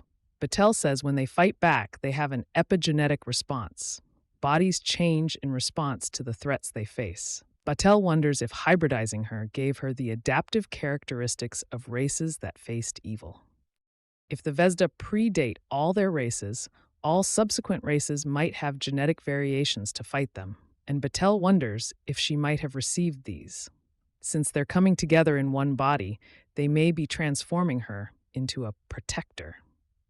Batel further surmises that something must have stood against the Vzda to imprison them to begin with. She wonders if she could be the warden to keep them trapped. Pike asks why this would be happening now, when Batel was born long after the Vzda. Spock points out that cause and effect can be reversed when dealing with interdimensional space. Batel says she feels like she's a puzzle piece that doesn't fit. No Starfleet jobs fit anymore. But this protector position does. She is the sentry, and always has been. Battle is resigned to standing guard forever. Spock said she will have to defeat Vzda first. Chapel postulates that proximity to Vzda will cause Batel to activate again. Pike says he's going with her. Soon, the pair is on Skygoan's surface. They find the portal. On Enterprise, Una states they must get power to Batel and Pike so they can open the portal. Scotty suggests beaming down a nuclear battery. Spock says this will not be sufficient power. Pelia says a focused starship phaser blast could get about half of the power. Scotty says it would have to be precisely targeted. Una suggests 2 starships. But Scotty says the 2 ships would have to fire in perfect synchronicity. Their systems won't allow them to do this. If they're a millisecond off, it will blow up the whole temple, and they will have to be fired manually. Spock has an idea. Soon, he and Ortegas are explaining the plan to James in the galley. To execute the plan, 2 pilots must operate together. Spock asks James what he knows about the Vulcan mind meld. James is reluctant to take part in that degree of intimacy. But 2 people must quickly share a consciousness to achieve the proper timing. James concedes, and they undertake the meld. Soon, Spock and James are in their respective positions on the bridges of the Enterprise and Farragut. The 2 ships move in perfect synchronicity. Then they fire in tandem, causing to open the portal. Pike recognizes the other side as Vadia 9. Then Mbenga appears. He warns them that Vzda is trying to break out, shortly before Vzda does so. Mbenga is knocked unconscious. Vzda recognizes Batel and calls Pike a pet. He says his people have long suffered under Batel's watch. He shoots energy beams at both Batel and Pike. Batel says Pike can't hurt Vzda, but Vzda can hurt him. She says it's something only she can do. Then Batel's hands begin to glow. Suddenly, the scene cuts to Pike and Batel, seemingly in their home on Earth. They wish each other a happy 2nd anniversary. Pike is cooking. Despite an agreement for no gifts, Pike has given Batel a present. They tease each other about who will take whose name. Batel has gotten Pike a gift too. They're interrupted by a knock at the door. Pike says he thinks he knows who it is. Admiral Robert April has been trying to persuade Pike to train cadets at the academy. Pike and Batel recall that after the encounter with the Vzda, they agreed to enjoy however much time they have left together. A golden retriever puppy enters. Years later, the dog is grown and the couple has a child. Batel comforts a uniformed Pike. He's been assigned to the training vessel where he will be injured by radiation. Pike already knows he will be returning injured a month early. Batel says they knew the day would come. Pike says if Batel faced the Vzda, he can face the accident. They're interrupted by a knock at the door. Later, Batel answers the door, and Pike is there, intact. Around a fire, Pike explains that the expected event transpired, except there was no radiation leak. Pike says there could be huge consequences for him if he avoids it. Batel says Skygoan might have changed things. Pike never totally understood what happened with Vzda. Batel says she opened up the fabric of space and time, possibly resetting everything. Pike doesn't know what's coming next anymore. Then, a knock at the door. Later, Pike prepares dinner. Batel is concerned that their daughter Juliet is bringing a guest with her, a month after she began her job at the Daystrom Institute. Juliet brings April's son, Elijah. They're asking for Batel's blessing for their marriage. They're interrupted by a knock, but only Pike seems to hear it. Even later, framed family photos decorate the walls. An elderly Batel lies in bed beside a different dog. An elderly Pike sits beside the bed. Batel tells Pike she won't really be gone. She says he just has to look up at the stars and know she's waiting for him there. A shooting star passes by in the sky outside. There's a knock at the door. Pike says he isn't leaving Batel. Batel says they were lucky to live their lives like this. She tells Pike to answer the door. He leaves her in the bed and answers the door. Vzda is waiting on the other side. He and Batel are facing Vzda. The demon spirits break out of the well and fill the air. The prison falls away. In a strange voice, Batel commands Vzda to stay. Vzda says she can't stop him. But Batel says she is the beholder, and also Batel. Her light cannot be extinguished. Gamble evaporates, leaving Vzda behind. Vzda disappears into the well. Batel transforms into the statue positioned over the well. Pike is left alone. Later, Pike records a supplemental captain's log. The people of Skygoan recovered in the wake of Vzda's disappearance. In the transporter room, Corby tells Chapel that he has more to study on Skygoan. He gives Chapel a scan of something he found, maps of unexplored areas of space. Chapel says it will never be easy between them. Corby says easy isn't interesting. Una pours drinks for her and Pike in Pike's quarters. She asks if Pike wants to talk. He's not ready yet. Pike's log continues over a montage. Pelia and Scotty work in engineering. Chapel and Mbenga work in medical. Uhura, Ortegas, and Una laugh at the bar. Spock and La'an meditate together. Pike muses that maybe the memories people share never vanish. Maybe memory is as real as the present, and no one we have really loved is truly gone. Pike arrives on the Enterprise bridge. Spock says Corby's Skygoan research has revealed enough uncharted planets for a 5-year mission. Ortegas plots a course to a promising M-class planet. On the view screen, Pike sees a shooting star. He sits in the center chair. Una asks if it's a hit-it situation. Pike says, it's whatever kind of adventure we want it to be. He tells Ortegas to take them out as fast as she wants to. Enterprise jumps to warp.